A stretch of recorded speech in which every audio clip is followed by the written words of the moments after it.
right. I'm just gonna. There's gonna be no. You know what? You guys just follow my lead.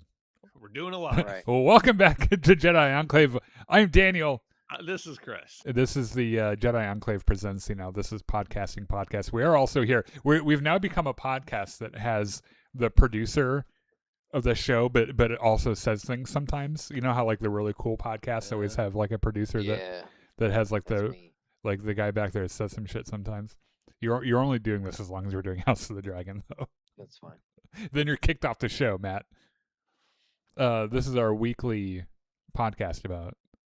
I'm not even gonna lie this week and say it's about Star Wars because this week it literally has nothing to do with Star Wars.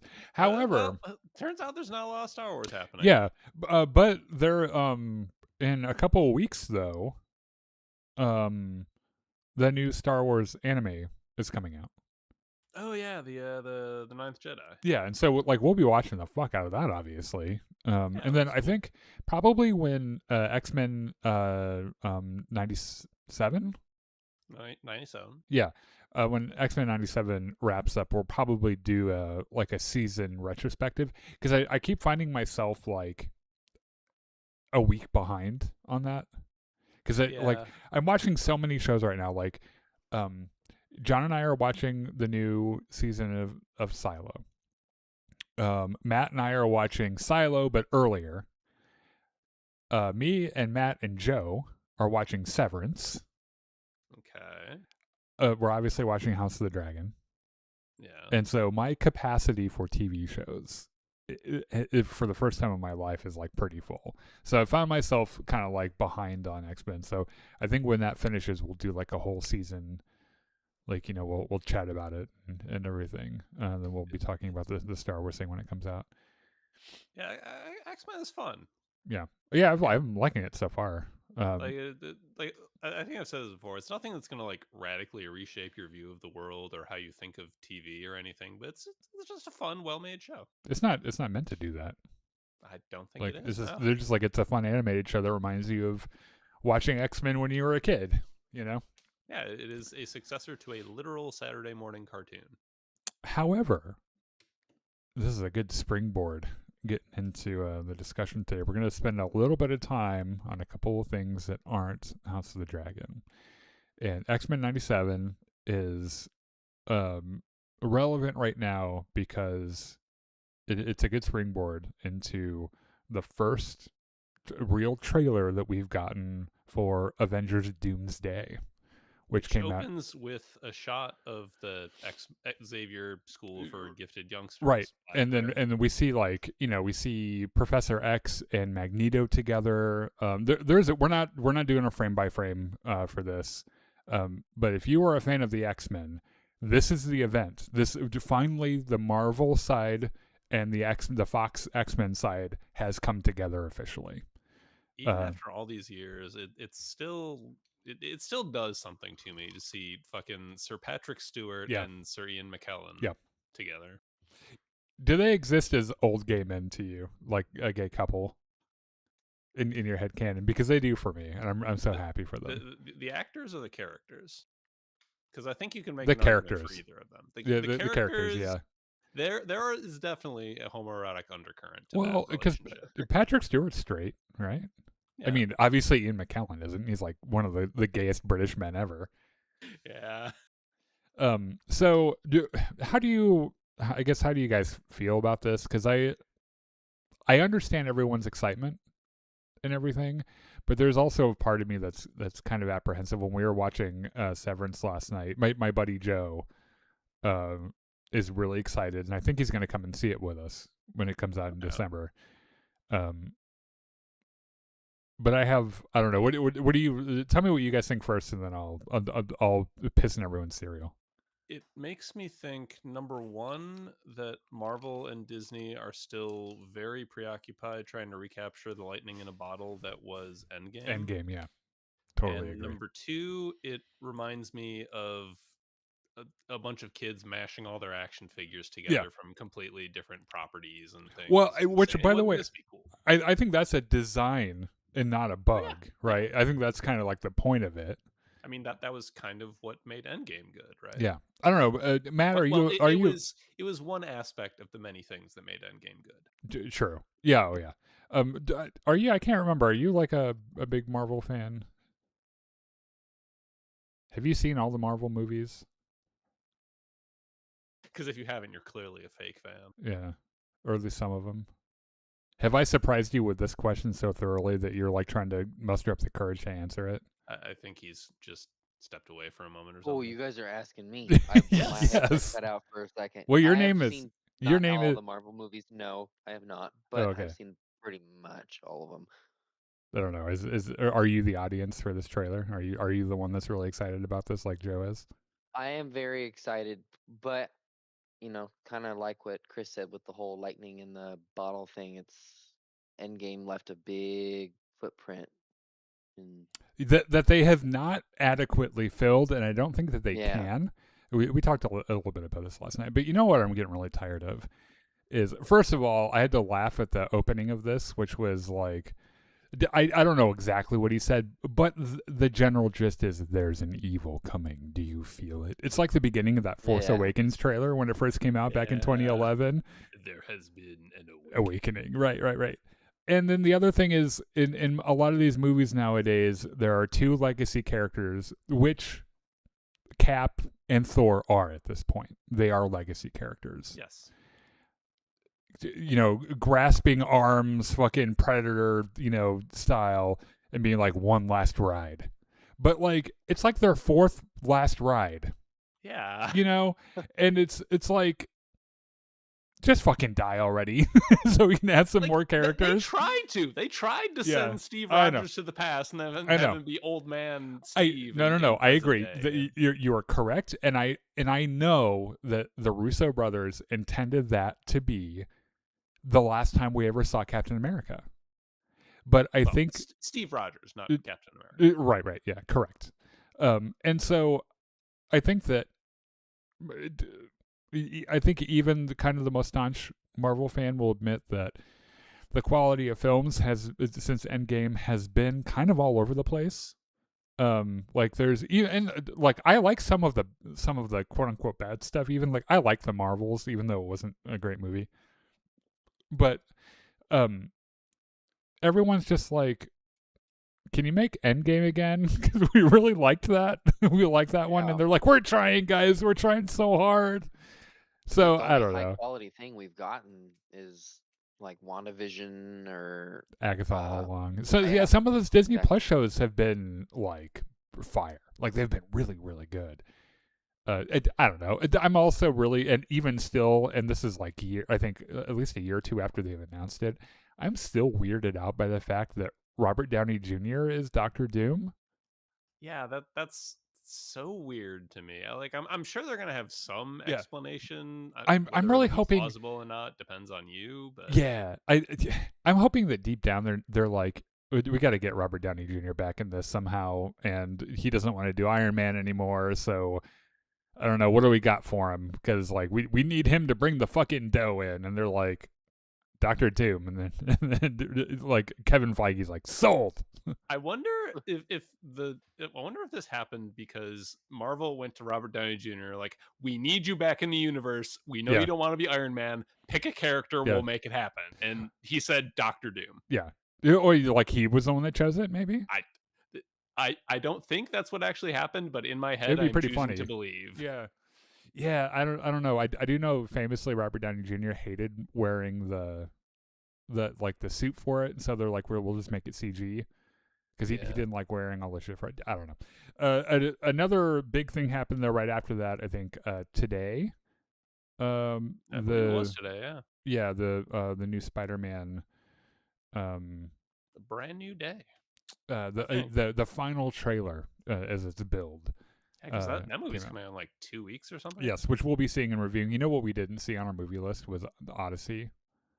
Oh shit, yeah. And I don't know if I have it in me to sit through a 3-hour movie right now. If I'm 3 hours being honest. of peak Christopher Nolan. Yes, and I get it. Like, it's probably a stunning cinematic experience. And but I only love if you see it in the fucking 70-inch IMAX that's the thing. There's only like a dozen theaters Right. even show in the entire US. I don't know, guys. Don't kill me for this, but I think I'm just gonna wait till it comes out on digital to watch it. Ethan Boy says, "Hi, good morning. What do what? It's morning where you are, Yeah. so good morning. Yeah, good morning. By the way, this is a live show, so if you wanna chime in with some thoughts and some insights on what we're talking about at any given time, please do, and I'll try to be good about reading the comments as we go along. But yeah, we got the final trailer for Spider-Man, the last one, I think it's called. Someone else pointed this out to me, but isn't it weird that like we've gotten to the final trailer and we have no idea who the big bad of this movie is? It's Sadie Sink. It's got to be, right? I mean, maybe isn't she in this? Is she? She is, and she did a video or an advertisement not too long ago, basically teasing who she's gonna be, but not revealing it at all. Okay, but like through all these trailers, we've had what? Punisher, we've had the ninjas, we've had the Hulk, Scorpion. we've had Scorpion. Yeah, Scorpion's in it. And like none of those really strike me as being like the villain. Yeah, they're like a couple. I mean, Punisher isn't gonna be a villain to Spider-Man anyway, but you know, like Scorpion's a part of Spider-Man's Rogues Gallery. We've already had Mysterio, you know. So yeah, I'm not sure. I'm not really sure. Maybe I don't know. It does almost certainly appear to be Tom Holland's last Spidey flick. And I know that a lot of people are wondering whether or not Peter Parker dies in this movie. I think we knew that Hulk was going to be in it, but we saw more of him in this trailer. Looks like Professor Banner or Professor Hulk is no longer an option to Bruce Banner, and Hulk is just taken over again. So I don't know what that's all about, but you know, this is one of those Marvel things where I think all of the Tom Holland Spider-Man movies have been really solid so far. And so this, like, I'm pretty jazzed about this one. I think I'm really excited about it. Also, Tom Holland is a very handsome man, and I enjoy looking at him. So I will not take that away from you. Yeah. So yeah, we'll be seeing that when that comes out as well. So is there? I don't think there's anything on the Star Wars front we need to talk about this week. Oh, there was. I forgot to send you guys the link for it. You might have seen it anyway, but there was an official trailer for Clayface today. Oh, I did not see that. It looks pretty neat. It looks kind of like a horror movie a little bit. It's the trailer's cut like one. Seeing the very first trailer for that movie and thinking the exact same thing. Like this is spooky. Yeah, so it's that. I mean, that's pretty cool. I'm not sure. Just like everything else that's happening in the DC right now, I think no one really knows exactly where it fits in with the continuity, because James Gunn is kind of redoing everything, but he's keeping some of the stuff before him. Like they're still doing the Robert Pattinson Batman, but which I don't know if we'll ever see that movie. They keep delaying it, but there's some of the old stuff that happened before James Gunn that he's holding on to for some reason, and then some stuff he's just erasing everything and starting fresh. So I'm not sure if Clayface is a that thing where it's like in the same universe as David Cornsweet's Superman, or if this is like a Robert Pattinson Batverse thing with like Colin Farrell's Penguin and shit. So I guess we'll find out when it gets here. Who knows? Okay. Now, we are getting on to House of the Dragon, Season 3, Episode 5, which was the episode that happened just this last Sunday. Let's open up as we do with some spoiler-free musings and thoughts. Chris, do you want to start us out? It does seem like the momentum is building towards resolution on a lot of these plot lines. Mm-hmm. Like we finally see some characters that we hadn't seen for an episode or two. There's some movements of armies and dragons, and the episode ends with a rather dramatic proclamation. And Matt. So like, sorry, I didn't mean to cut you off. That's the thing about Discord is like there's more of a delay than we're used to. So it's anyway. But it does feel like we've crested the hill, and this rock is rolling down towards whatever the end is. That potential energy has converted to kinetic energy, or is about to. And there are no brakes on this boulder. Matt, what did you think? Broadly and without spoilers. Give us something insightful and clever and hopefully funny. Just say something that'll change everyone's lives when they hear it. Oh, yeah. No pressure. Well, speaking of this boulder that he said it's gonna come crashing down, I think that I think something dramatic's gonna happen soon. Something crazy, something that's gonna shock us all. I don't know what. That is kind of the Game of Thrones template for an epic Ned Stark moment. Oh, speaking of which, so your husband came back from deployment, and you have been spreading the good word of Game of Thrones and watching it with them. And did you say that you were about to watch the Red Wedding episode, or you were?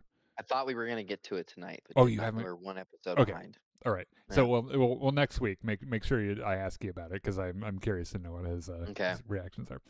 Okay. My spoiler-free thoughts about this is that this episode maybe could have been an email or a raven, I suppose. And most Game of Thrones seasons has one of them that kind of like, it was not. There are important things that happen in this episode that set everything up and everything. But since this episode only has since the season only has 8 episodes, I find myself wondering maybe if they have time for some of this stuff and they shouldn't just like keep moving a little bit. And I know that a part of me, like, it's my lizard brain being like, I want to see dragon battles. I want to see fights. I want to see people, get, roasted and shit. And shirtless men. And shirtless men, yeah. But, this one was, all conversations and kitties. Yeah, a lot of kitties. Look, Daniel, sometimes you need a little foreplay to make the action more real. And I agree. I just kind of thought that's what the last episode was. Okay, fair enough. Yeah. So I was still entertained. I just think that, like, out of the season so far, this is the one I was most like, this could have been an email or a text, I think. But anyway, shall we get going? We open up on the shot of a busted ass bridge that wasn't busted ass before now, but now is busted ass, right? And we've joined. We start the first part of the episode out here in the Riverman camp with Oscar Tully and the one crazy guy with the winter wolves, and then this guy whose name I can't exactly remember. It doesn't matter because he dies like 4 seconds after this. Oh, by the way, we're getting into spoilers. So if you've not seen House of the Dragon Season 3, Episode 5, go and watch it and come back and let us know what you think. And then if you have seen it, let us know what you think anyway in the comments. And I'll try to read your comments kind of as we go along here. So we're getting into spoilers, he says, after pronouncing that a character dies in 4 seconds. Well, look, if I can't remember a character's name, he's not super important, because I know most of these guys' names. Like, I'm pretty good about shit like that. So the Rivermen have a problem, right? They need to get back to King's Landing, which I think would solve a lot of Rhaenyra's problems with some of the insurrection that's fomenting. And having the army there, I think, would help her out a lot. But and also being able to send the army to Tumbleton to deal with that without unleashing the dragons. True. So they're trying to get back quickly, but Criston Cole has started his guerrilla campaign, and has been burning bridges, and so they can't find a place to cross this big ass river. And so we open up with them kind of discussing this. And kind of like, lamenting how much of a pain in the ass Sir Crispy has been, which has been a defining characteristic of Sir Crispy pretty much since the beginning. Yeah. And I will say this becomes more relevant as we get into some other scenes, but I'm kind of feeling like Sir Crispy has realized his character arc, and I think the use for his character has kind of disappeared a little bit. And I wouldn't be necessarily. This is my weekly statement that I've not read the book, so like I don't know anything in advance. But I feel like Sir Crispy's end is near because his character is. It's like do you remember in Game of Thrones, like going into the battle for Winterfell, there were characters who we were like, oh yeah, this character, like Sir Jorah Mormont. It's like this character has come to the end of his arc, and he's probably going to die in this next episode. I have that same feeling about Sir Crispy. Daniel, I would like to point out that at one point in this episode, a character looks at Sir Crispy, says, "If we do this, we're all going to die." Crispy says nothing, and then the other character says, "That was your plan all along, wasn't it?" Yeah. Anyway, I think his time has come. So, and I know there are a lot of people, a lot of fans who are waiting for it excitedly. With bated breath, perhaps? Yeah, right. He got all cocky this episode, too. I don't think he's cocky so much as he is just fucking delusional. He's insane. I mean, he just, either that or he's hit the samurai state of Zen of I am already dead. All that remains is to go through the action of dying. Yeah. Yeah, I love that for him. If I'm being entirely honest. So anyway, they're trying to figure out what to do, and Oscar Tully puts his foot down and says, "But Criston Cole, I am past enduring.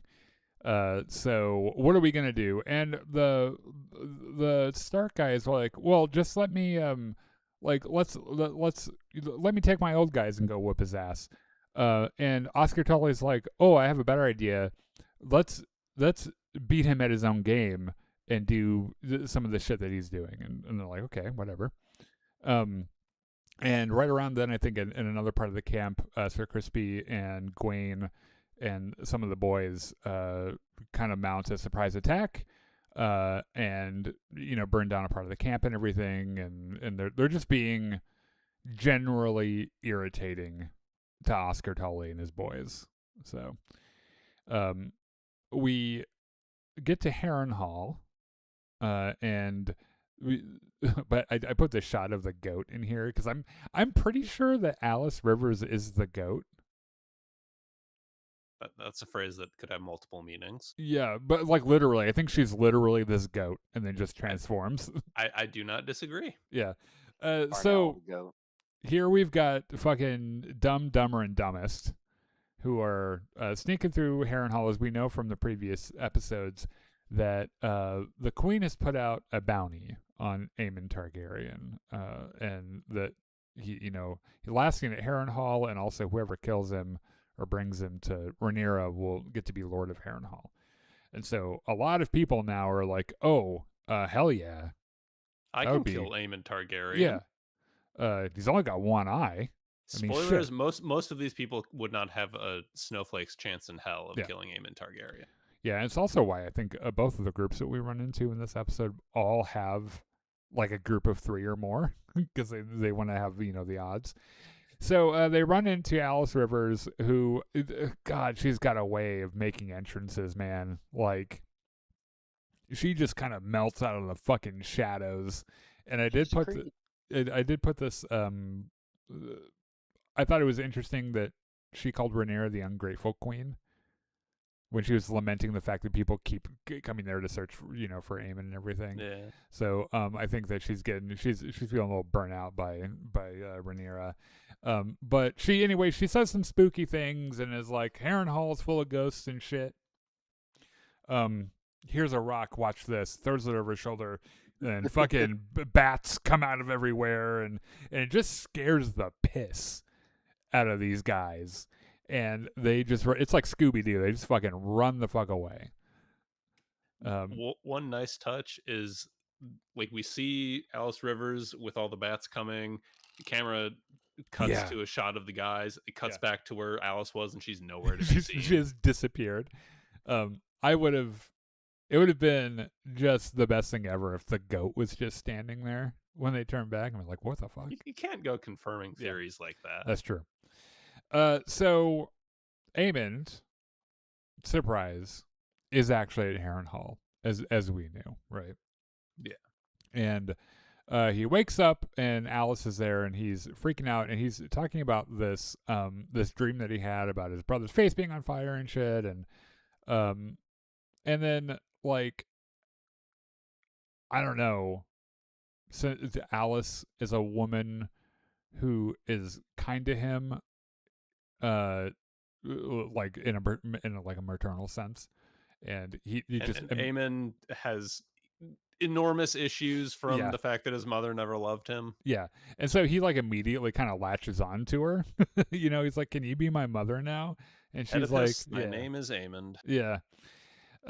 So in the Red Keep, the fruits of Alan and Rhaenyra's conversation about how to get rid of the rats has kind of like,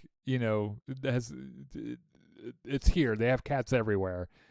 Which honestly, if I had a medieval castle that was full of rats, I would also bring in cats because they're basically the most adorable solution to the problem. Yeah, and I don't know how they didn't think of this before, but anyway, it's just kind of cool that now there are cats everywhere, and I don't know, Matt, you're a cat guy. When you see Grand Maester Orwyle here, kind of like trying to avoid the cats, do you think he's a cat person, or do you think he's a person that kicks cats when no one's looking?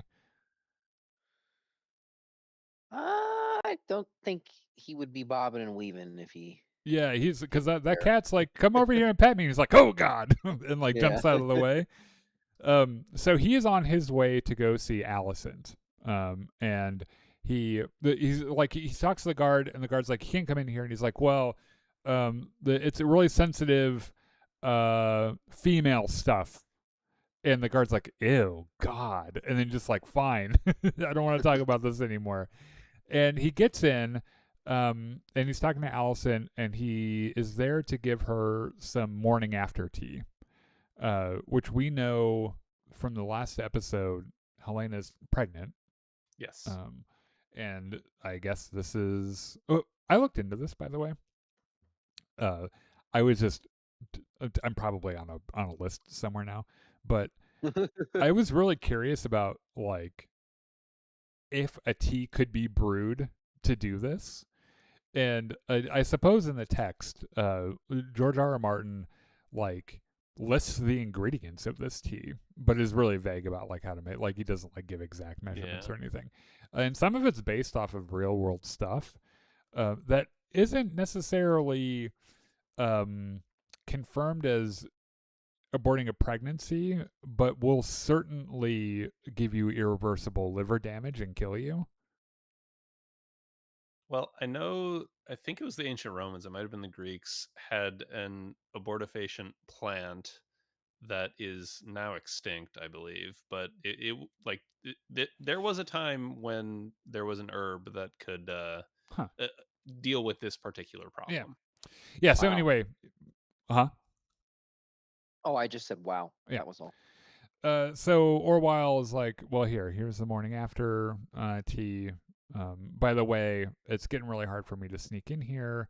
So, like, from now on, I'm going to have to report." So you brazen hussies better not have any more unprotected sex, okay? Right, yeah, because the next time I come in here, I'm going to have to tell the queen and everything. And I did put this in here specifically because it does appear that Alicent and Orwyle have kind of a special, like, trust.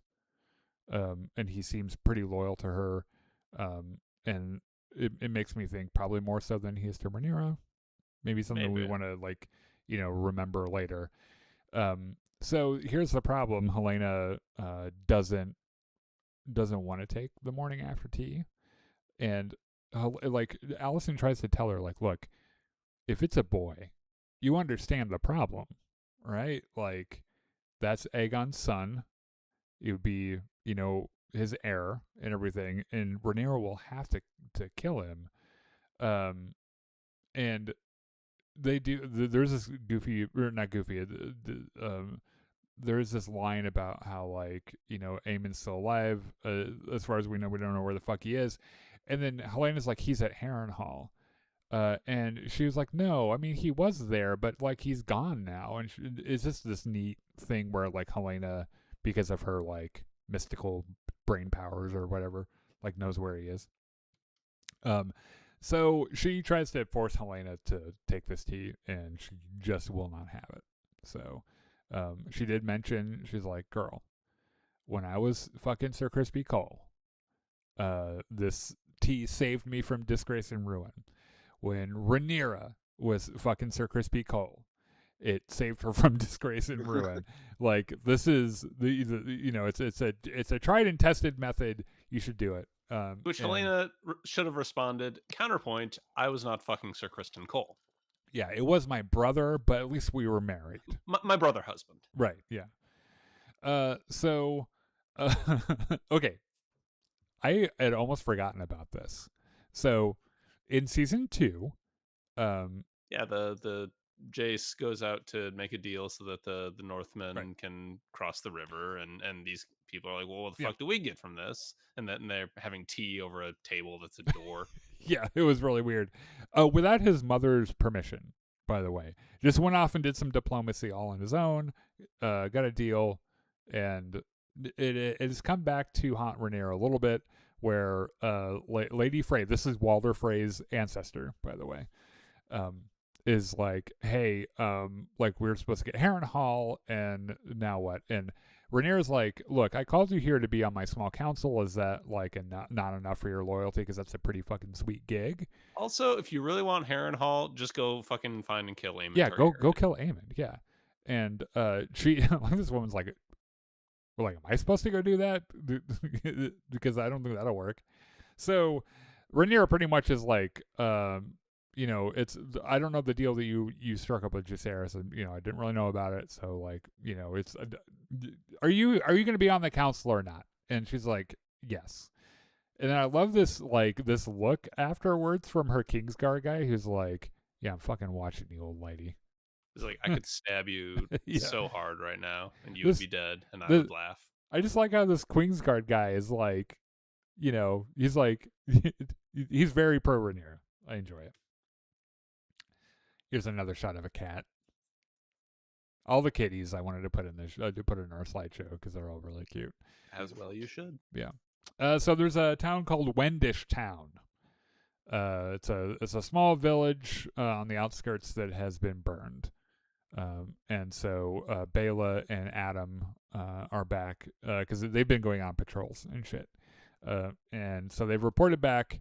So they know, like, they're pretty sure that Vhagar was the one that burned it because she was eating.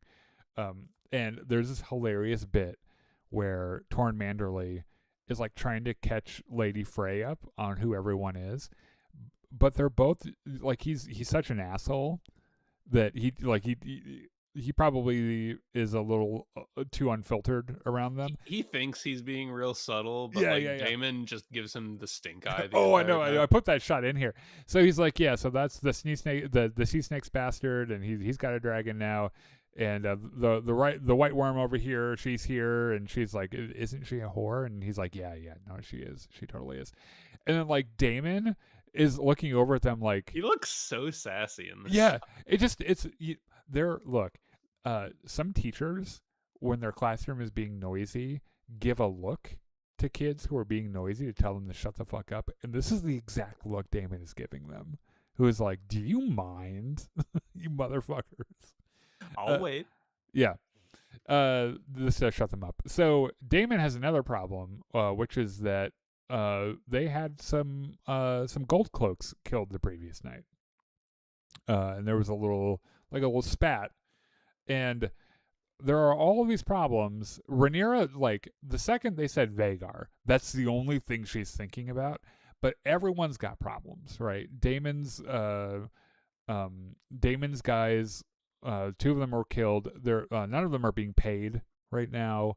The crown is out of money. Mysaria is trying to advance the small folk, agenda, and really the only thing Rhaenyra cares about is getting a hold of Aemond and killing Vhagar and killing Aemond. And so she's very distracted by that. This look that Mysaria gives him, he's like, so where were the gold cloaks murdered? And he's like, Flea Bottom. He's like, oh yeah, Flea Bottom. That's where the pores live. And like Mysaria gives him this look like, ugh, I really hate you. Oh right. Orwyle reports back on the Rivermen's army's progress, which has been slowed by Sir Crispy. And there's a little bit of tension also that Rhaenyra sends Baela and Addam back out, and Addam's like, well, Baela hasn't eaten or slept, to which Baela immediately is like, excuse me, I can take care of myself. I'm perfectly ready to do whatever is needed.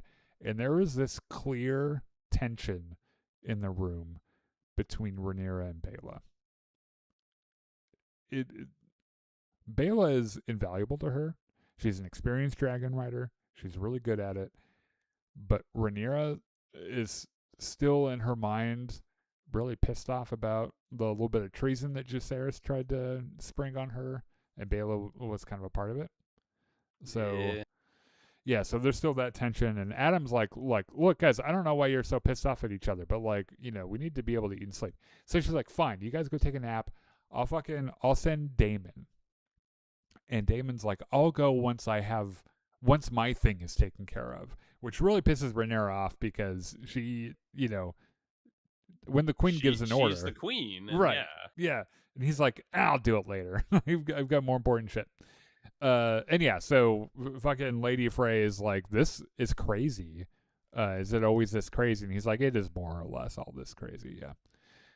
And so Rhaenyra calls Daemon on his. She's like, look, I know we've had this talk about 900 times, but like, I'm the queen, right? Like you're like, you work for me. And he's like, I do, I get it, but like, this is a problem. Also, you came down really hard on the small folk with the gold cloaks over some graffiti, pretty much, that really shouldn't be on your radar. You shouldn't really care about this shit at all. And she's like, but I do care about it. Her servant is like, hey, Prince Joffrey is here from the Vale. Because if I remember correctly, correct me if I'm wrong, she sent for Joffrey a couple of episodes because he's the new crown prince, right? Yes. So he has to be like, taught how to be a king now. And watch out for him, right, and all that shit. Curiously, Rhaenyra does not go to her son immediately. And she's like, I'll go see him later, a little bit later. The news of Vhagar being sighted at Wendish Town has gotten around even to Varys and Aegon. And Aegon is immediately like, we're going to Wendish Town, we're going to kill Vhagar, or we're going to kill Aemond. And Varys is like, that's dumb. Your brother is a renowned fighter and isn't a broke-ass bitch like you are right now.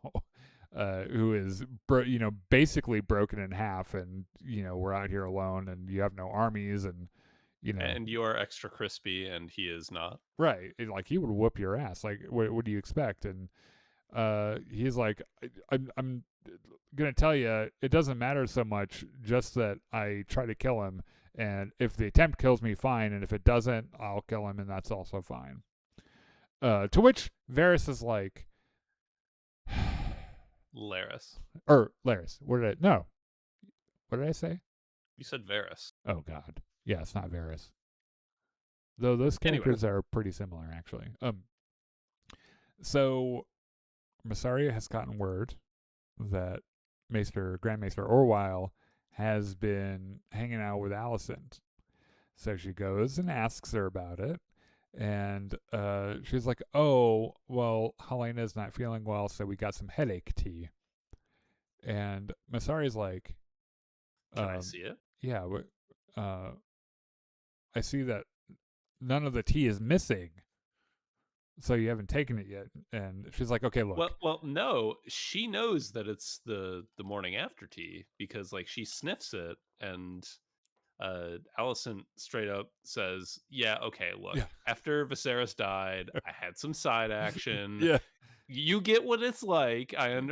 We don't have to talk about this, do we? Yeah. And she's like, well, it's all there. And Alicent's like, well, it's I asked for this, but it's still a very weighty and difficult thing to do, Right. Yeah. I So guess I better drink it. no time like the present. Glug glug glug. Which we're all cringing because she doesn't need it, Mysaria still after that is still like looking like She's still a little suspicious.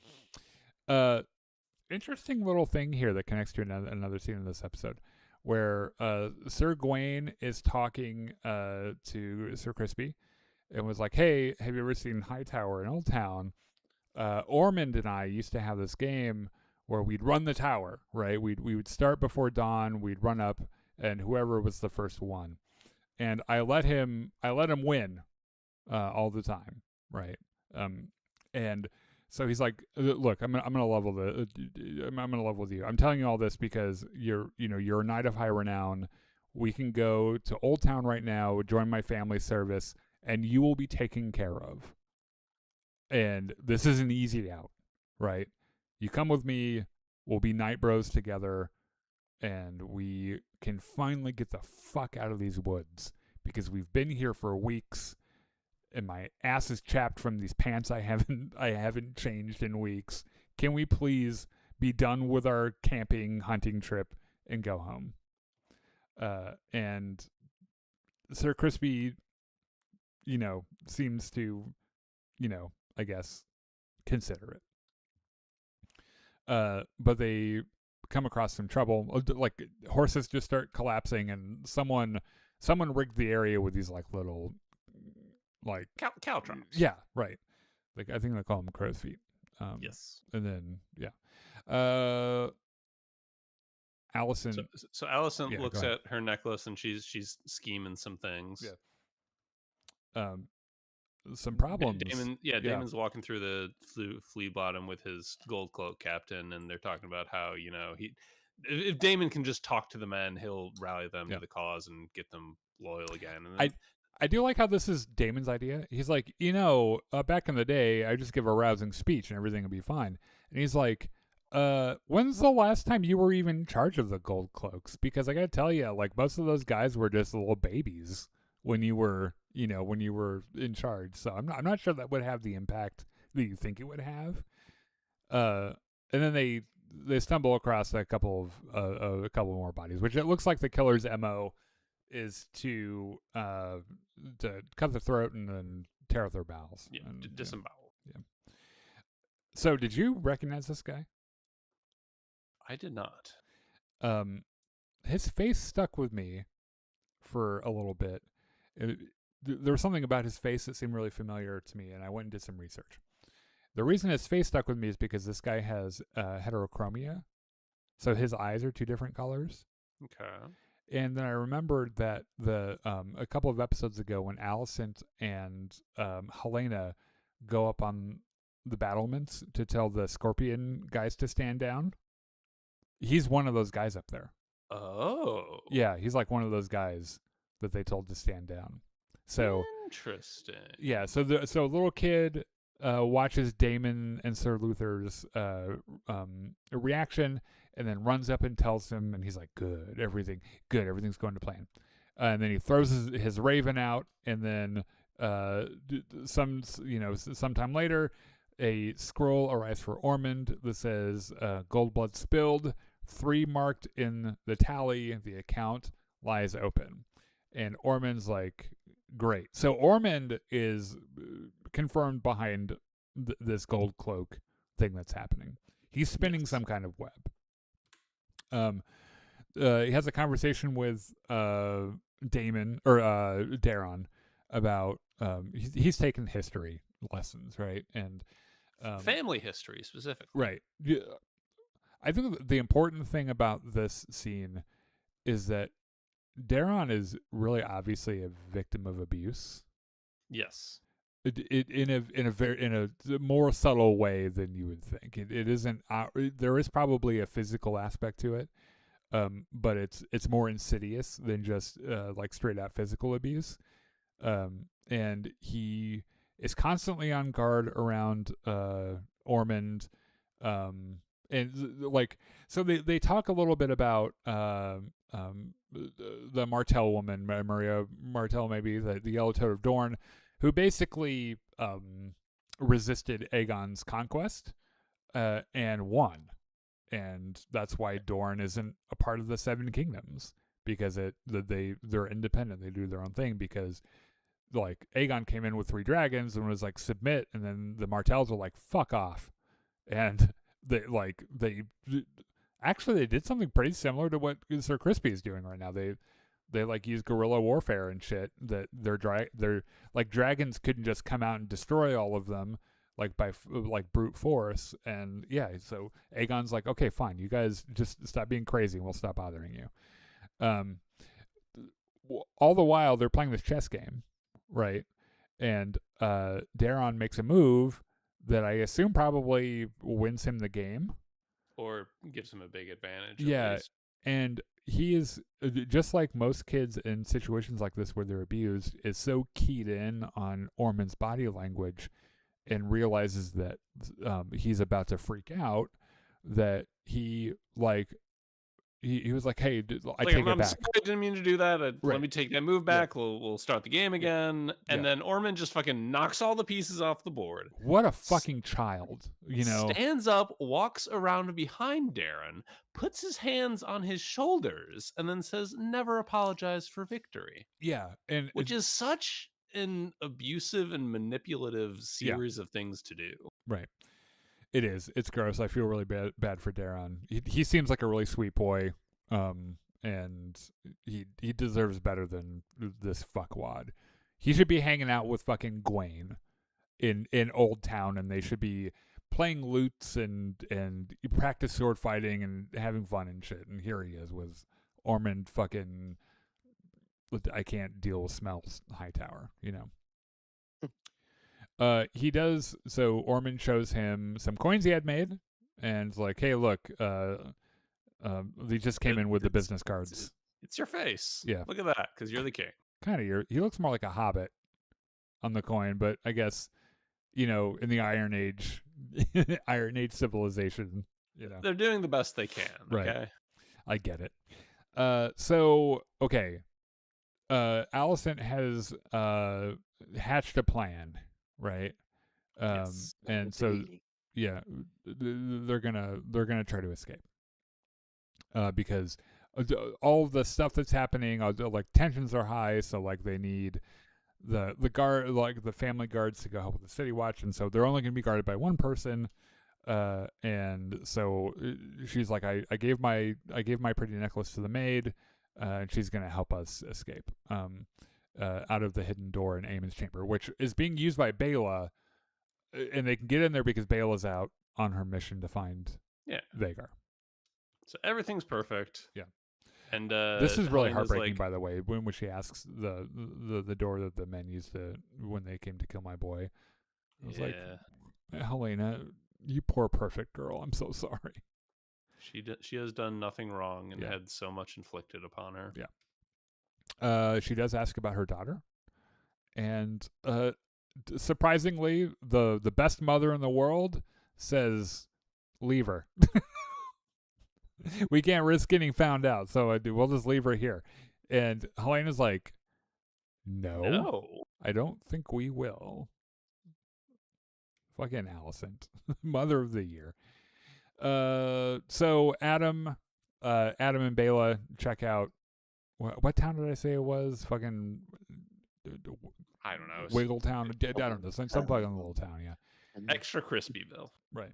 Which is extra crispy. It's been burned, and all the sheep have been eaten and shit. And so the point of this conversation. Okay, so do you guys think there's a romance brewing between Adam and Baela, or Alan and Baela, or are they gonna do like a throuple? Do you think? I I wouldn't go that far, but these two definitely. There's something smoldering. I mean, he got a little flirty with her, right? Or was I just imagining that? No, he definitely did. Okay, yeah. So Bela laments her position right now, which is, like she did this thing with Viserys. Maybe responsible for Jace dying. Right. She did admit that she was like, look, I wanted to be a badass. I wanted to go in there and save the day, and it was my pride, and now I'm being punished for it. And so basically, what's probably going to happen is I'm going to get married off to some ancient lord, who has enough money to pay off Rhaenyra's debts and make the crown whole again. And Adam says, well, if that happens, I'll come and find you, and we'll fly off to exile together. And you're like, all right, that's a pretty good line. That would probably work on me. So back at Harrenhal, Aemon wakes up again. Well, actually, Aemon has a little vision of Vhagar, and wakes up and is trying to figure out where Vhagar is, and is insisting that Vhagar wouldn't abandon him. And Alice Rivers is just sitting there sewing or doing she's like doing needlepoint or something. That woman contains multitudes. I mean, everybody needs a hobby. Yeah, I bet she has several. I bet she has like some of her really weird hobbies. I bet she has just like some really basic innocent ones like needlepoint, or like she probably has a scrapbook or something.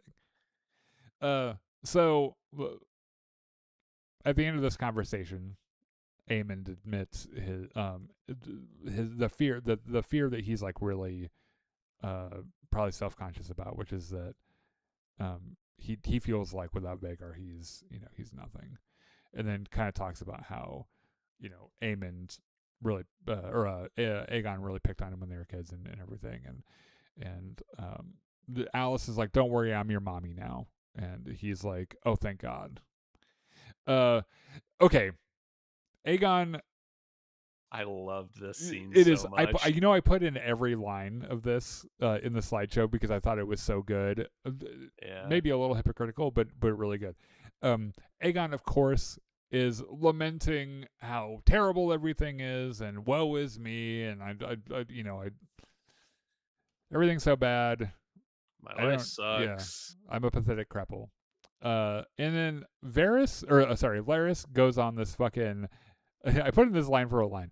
All this time we've been together, from the moment you were injured, in fact, flying drunk into a battle to which you were not invited, you've done nothing but whinge and self-flagellate with a tenacity I find astounding. And when he says this sentence, I was like, it's just, he pulls the words right out of our mouths. Yeah, right? What an insult. Yeah.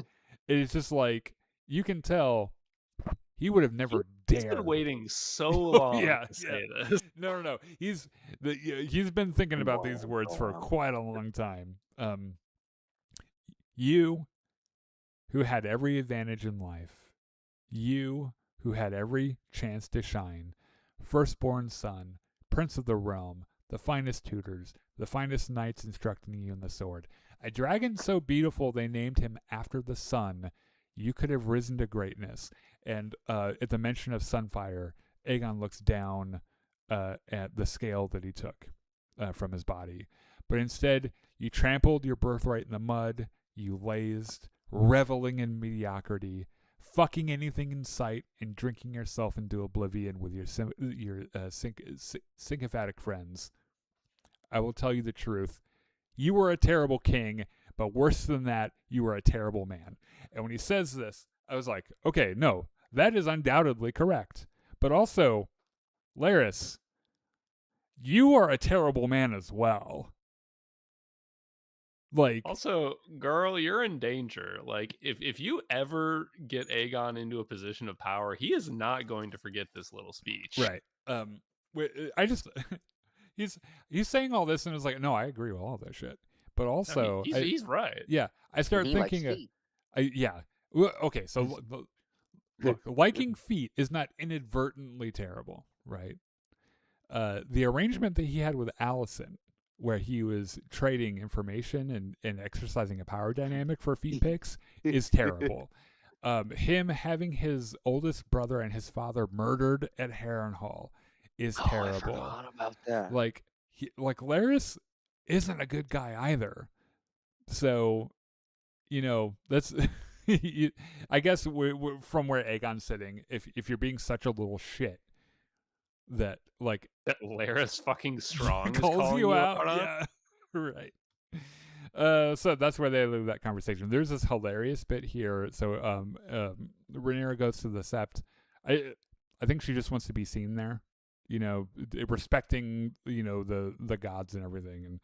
And this is also a throwback to a scene from the very first season. Might have been the first episode where young Rhaenyra was praying on this exact same set. Well, Alicent was. And she came in and prayed with her, but her whole demeanor was kind of like, this is fake. None of this shit is real. So she's here now, hoping, I think, that people will see her, trying to make an effort, Yeah, because she still wants to win over the Sept and get anointed or whatever. Yeah. The holy reception for her taking the throne. There's this hilarious bit where we hear laughter, and we know it's Daemon without even having to see him. We know it's Daemon. And this next look on her face, where she's like, "This fucking guy." Yeah. So Daemon comes in, and she's like, "Look, we got a piece of small people and everything. Can you just fucking sit down here and pray with me?" And she's like, and Daemon's like, "Fine." And so he sits down and he tells her, he's like, "Look, more gold cloaks are dying," and they're talking about this. They have a big problem right here at home in the front yard that they need to figure out. This is not an enemy they're used to fighting. It's not something you can just kill with a dragon. There is something formless and kind of insidious after them. And I do like this line where Daemon's like, "Well, what did you expect? You're a woman. There are always going to be people who want to see you fail just because you're a woman." So they kind of talk about a little bit about what to do. Rhaenyra laments, the fact that she doesn't know what's happening at Tumbleton. The crown is poor. Their army is having trouble getting back and everything.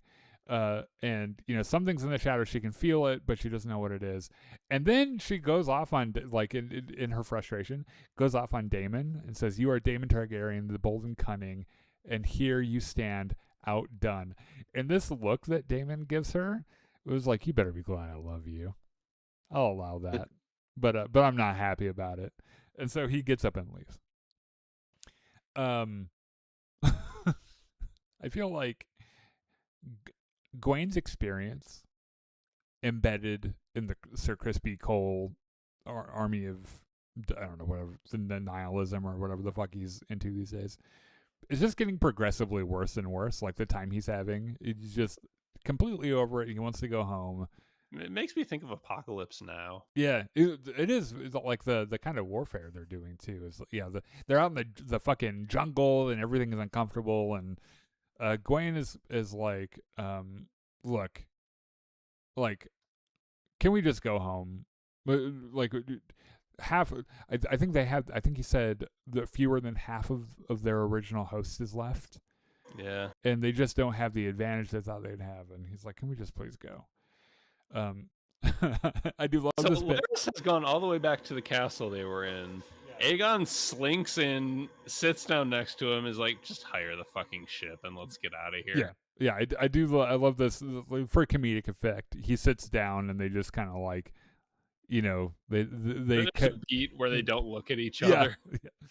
Yeah. And as a reward, Larys gives him the apple. Right. Oh, hold on a second. I was trying to figure out what that sound was, but okay. He hands him an apple and he's like, good boy. And then they look up and Larys says, 7 hells. And who is it, Chris? This fucking guy. Who I thought died in the Battle of the Gullet, but we thought so. I think we know that Jason Lannister was beheaded and head was put on a pike. So this is Tyland, who is the master of ships. He was a part of that battle. He got thrown over by Lohar, and and he apparently made Someone it out. managed to wriggle out of his heavy plate armor and swim. Yeah. So Allison and Helena make their break. Apparently Allison lied to because there was Helena. no other way to get Helena to agree to it, right?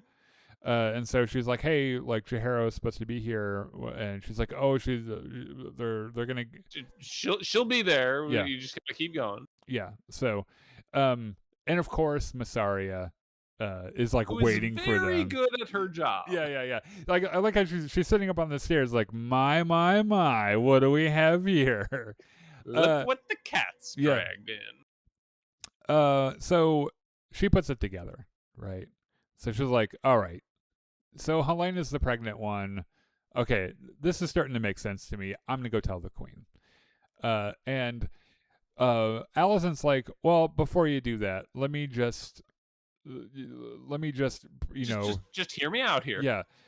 You go ahead. If you tell Rhaenyra what's going on, we're completely screwed. If you don't tell her, we'll owe you a favor. Yeah. So you can pretend, you can go to Rhaenyra and tell her nothing's going on, and she won't know any better. So you'll be making both sides happy, and you'll come out ahead. Because you can come to us and ask me for something, and I will of course help you. Yeah. Also, I'll point out to you that as much as Rhaenyra would not admit it, she and Daemon are more or less the same person. They're different sides of the same coin. And she says, like, her attention now might be on you, and you're bathing in the warm light of Rhaenyra, but like, she's a fucking dragon rider, and those guys are fucking crazy. So, are you sure you don't want to have some kind of insurance policy? Now, like I said, I've not read the books, and I've avoided spoilers, but apparently this interaction is extraordinarily significant, profound. Yeah, it's there's some kind of foreshadowing that's happening here that I don't know about. But Helena says that she wants to see the moon, and then Allison says the window will have to do. Which, like I said, I've not read the book. I don't want to know what happens, but from what I can tell, with like some of the comments that were made, there's something really important about that exchange. So, Joffrey is laying in bed. It turns out he tried to stay awake for his mama to come and see him, but he fell asleep. And Rhaenyra seems apprehensive. Yeah. To talk to him. I think almost like she's traumatized. Yeah, by her other two dead sons. Yeah. It's really sad, and it's I don't know. Okay, so back in Sir Crispy Cole's our army of languish. They reached the same little town that Vhagar had burned several days ago, so they just missed like Adam and Baela, by the way, which is funny because if Adam and Baela found them, they would have torched all of them like immediately. So they got pretty lucky. Yeah. So they get there. It starts raining. Shit is just really bad. Like one guy dies, or he falls over, and they just leave him there. And they're just fucking leave him. This is the face of a man who is never going camping again. He's going to get back to Old Town. He's going to get into his room, and he's like, I'm never leaving this place. I am never touching grass again. Yeah. Right. So a new group of Dumber and Dumbest. These four dumbasses climb up the cliff at Harrenhal to get to this tree. Yeah. And they're like, all right, let's go find Aemon Targaryen. And then they go who through the should they encounter but fucking Alice Rivers? Yeah. Who, like I said, this woman has a knack for just appearing in the right place with the and looking as creepy or mystical as possible. So she does kind of make a show of being annoyed by how many people are showing up to find Aemon and everything. And this group is a little more aggressive and a little less scared of her. So they of course get a little rapey, and Aemon shows up and cuts him down. No, that's my mom. Yeah, that's my new mom. Fuck off. He kills all of them, and there's this really funny comedy beat where he gets hit a couple times, but he prevails. He shish kebabs the one guy like right on the Godswood. Yeah. And then Alistair's like, hey, seems like you've gotten a lot better. Right. Okay. So Laris and Tyland are kind of discussing like what to do. And there's this hilarious bit where Tyland is like, look, I've been across the narrow sea to Essos. That place fucking sucks. Like, it's hot and sticky and gross. There are monkeys fucking everywhere, which is funny because like that episode in season 2 opened with a monkey when they were in Essos. And he's like, look, I've lived with them, like I've eaten with them, fought with them, shared everything with them, even their trailed off and then gives this look because you might remember that in season 2 he agreed to fuck Lohar's wives. Yes. So he apparently followed through with that too. So I guess excellent 1,000-yard stare on this man. Yeah, and I wonder now if like it's a man having flashbacks right there. Right. I mean, he probably had a good time doing it. I don't know, but I just imagine that like in I don't think they were in Pentos. They're somewhere in Essos. There's this like branch, this unofficial branch of the Lannister family, you know, through these wives that he, you know. While they're having this conversation, the leader of the camp or whatever like sneaks in and looks in Aegon's bag, and Tyland does float, taking him to Lannisport, which would make Lannisport the seat of the king, which would obviously elevate the Lannisters quite a lot, which Laris immediately calls out. And then the leader of the camp finds Aegon's crown, the Conqueror's crown, and Aegon immediately kills him. Just like pulls out the fucking dragon scale and fucking stabs him in the gut. Yeah, and finishes with, "You may call me your grace." And I love this look where Laris is like, "Son of a bitch, this guy! Oh my god!" It's like, get off my plane. Oh, yeah, get off my plane. So Daemon shows up to the Gold Cloak base and gives them the rousing speech that he promised. And then starts. By the way, once I am able to go out and conquer and bring back all the money, you guys are getting first cut. He gets we see the scope of Daemon's ambition in this speech. In the years to come, as Dorne finally bends the knee, as Rhaenyra's great empire grows, and the 7 kingdoms become 9, become 12, become the new Valyria. Like, Daemon is out to conquer the fucking world with his dragons. He's out to make the fucking Roman Empire with dragons. Yes.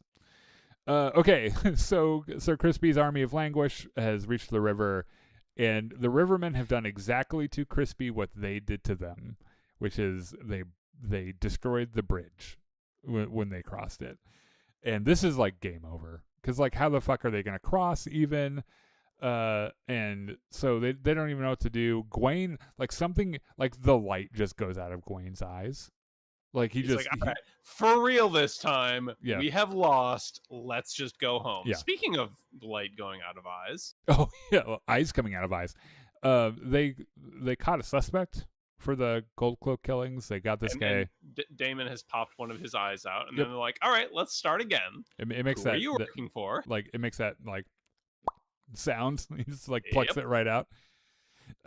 And so he's like, the guy that hired me said it was the king, but not fucking not Aegon. It's Daeron, the new king. Look at my boot. There's a coin in there. And so he pulls out one of the coins that Ormond was showing Daeron, and so like this is kind of probably a weird thing for Daemon to discover, where he's like, what? Like, why are they trying to elevate Daeron to being king? That's kind of like unexpected, really right? Weird. Yeah. So okay, Gawain's like, look, cards on the table. This is all really fucked up. Like, let's go back to Old Town and be bros. And of course, Sir Crispy waxes poetic about. He says that he's the greatest warrior in Westeros. And is pretty much says what you were telling us earlier when we were talking about his intentions, right? Like what I'm gonna fucking go down in history as the crazy motherfucker who led 10 dudes against 2,000. Yeah, and they're gonna remember me forever. Right, they'll sing songs about me and everything, and like Gawain's like, we have 7 men, Crispy. They have like 40,000. And he's like, we will join them in battle. And Gawain's like, you're fucking crazy. Daemon brings back the coin to Rhaenyra and was like, hey, I told you we should have burned them alive, by the way. Remember when I said that? Well, here we go. Here's another problem we have. Guess who's always right? It's me. Yeah, it's Daemon's always right. Here's another thing we have to juggle now, you know. Ormond has declared Dare on the king, and she's just like, why? What a weird fucking thing for them to do. Like, that does not make any sense. Sir Crispy Cole tries to give the dudes a rousing speech, and while this is happening, Helaena discovers that their room has a secret passage, which the cat finds. Yeah. And so they open that door to see where it goes. Only to discover. Well, hold on. So during this speech, while he's trying to like rouse the men, Gawain he's getting all religious and calling on the 7 gods that are right. going to give their blessings. And the smith will make us strong, and the mother will I don't know, we'll think about her titties, and you know, and Gawain is like, nope. I'm leaving. Goodbye. Going home. See you later. You guys have fun with your war. I am fuck this shit. I'm out. Right. So Daemon goes to see Sir Luther at the Gold Cloak base, and nobody is there. Discovers a trail of blood. Yeah. Helaena and Alicent go into the passageway. They find that it's blocked by a bunch of blocks. And the door that they came through closed behind them, so they can't go back that way either. So they're like, I guess they're just kind of trapped in there. And of course, Helaena like drops the light, and so like the light goes off. And then Daemon finds this. It's honestly the last. It's like, kind of like the Last Supper, right? This display of dead gold cloaks. Yeah. And it's pretty grisly and gross, and the writing on the wall behind them is a feast for traitors. And Daemon is, well, first of all, Luther was his bro. Yeah. Right? And when they needed him the most, when they took King's Landing and they were confronted with all those Kingsguard, the Gold Cloaks and Sir Luther showed up and had his back. And so this is an enormous blow to him, you know. And what we know about Daemon is that when he starts to feel like he's backed into a corner,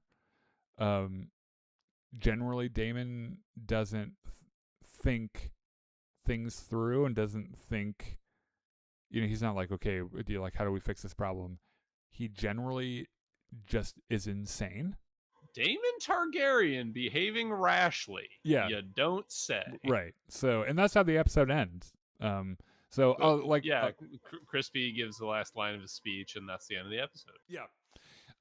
So I imagine whatever conflict Crispy is headed toward is probably in the next episode. Whatever crazy shit Daemon's about to just freak out and do is coming. And kill someone. Yeah, right. He's gonna do something insane because that's just how he reacts to things. Dan the Man says, I thought Sir Luther died. Is dream? Was it dream? I think they might have met. I don't think so. I don't think it's a dream. Yeah. And then Benali says, what state do you live in? I don't know why you need that information. I'm not going to answer that. Anyway. Yeah. Anyway, we will be back next week to talk about the next episode at our normal time at 7:30. It's way too late for me to be doing a podcast right now. But you guys have any closing thoughts on this before we're done? No, I don't think so. All right. No. All right. Except well, I'm excited to see what Aemond and Alice Rivers get up to now. Yeah. All right. Well, join us next week, 7:30 on Wednesday. We'll talk about House of the Dragon again. And thanks for being here, and thanks for the chats and the support. And we'll see you guys later.